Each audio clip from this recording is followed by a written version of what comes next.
Oftentimes, people ask what I am when they meet me. Because I am biracial, my appearance to others largely depends on who I'm with. When I'm with my dad, uncle, brothers, and cousins, I look Italian.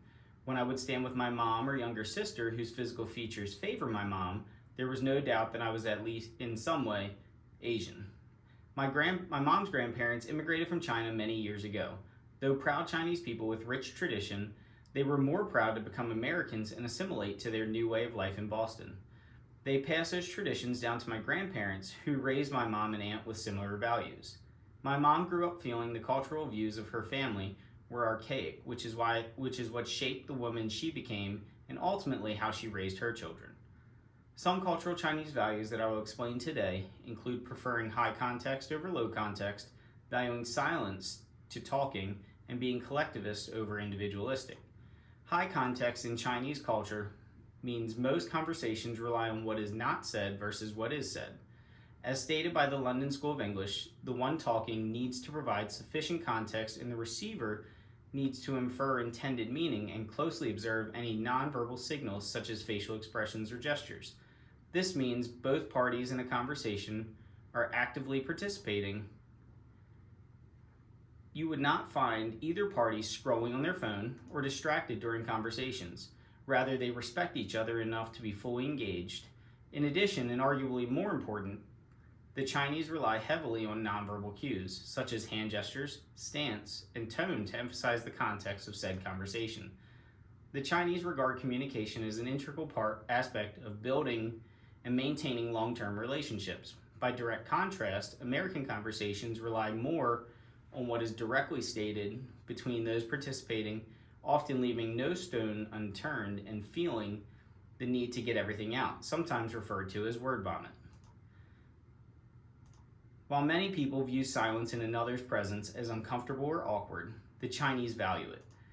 In the Chinese culture, silence in a conversation portrays strength and respect, which Shearer expounded on in her text, stating, "In many Asian countries, it is considered polite to pause for a few seconds before answering a question to show that you have reflected on the question and your response, thus demonstrating sufficient seriousness."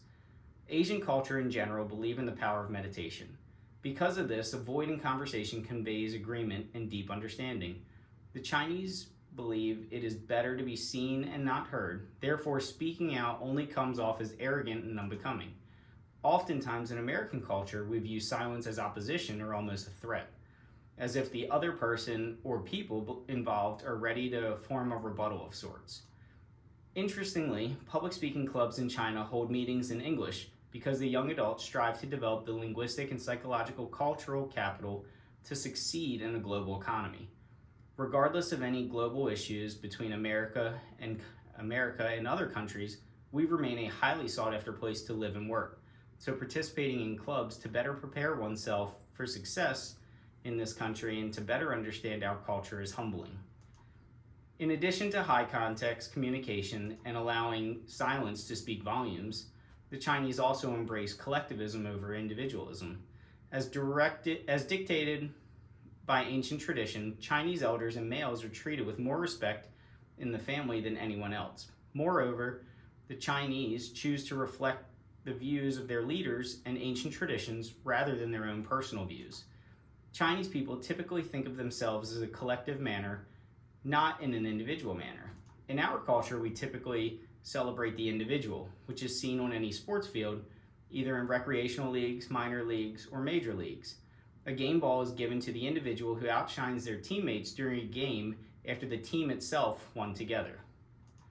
There are so many differences between the Chinese culture and American culture, and I only picked 3 to briefly highlight. One commonality between American culture and Chinese culture is a deep sense of pride for their respective country. As I mentioned earlier, my mom viewed many Chinese traditions as outdated. My mom fully embraced the American way of life.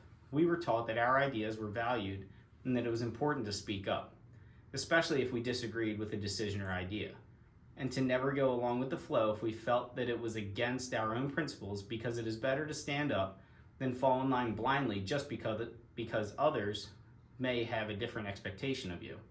Because of this, a level of confidence was instilled in me from the time I was young to be strong in my convictions, even if I stood alone.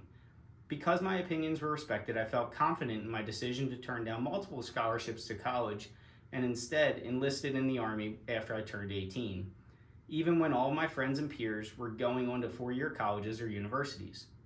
At first, I was anxious and afraid to discuss my decision with my parents, but they knew because of how they raised me that I would never make a rash decision without some extensive thought and self-reflection. It is because of the values my parents raised me with, those that emphasize the American way, that I have been able to accomplish my dreams and goals with the unwavering support of my parents, who were raised from two very different backgrounds. While the Chinese culture has emphasized the values of being high context, collectivist, and the importance of silence for thousands of years, I have chosen to raise my family as my parents raised me, in the American way of life.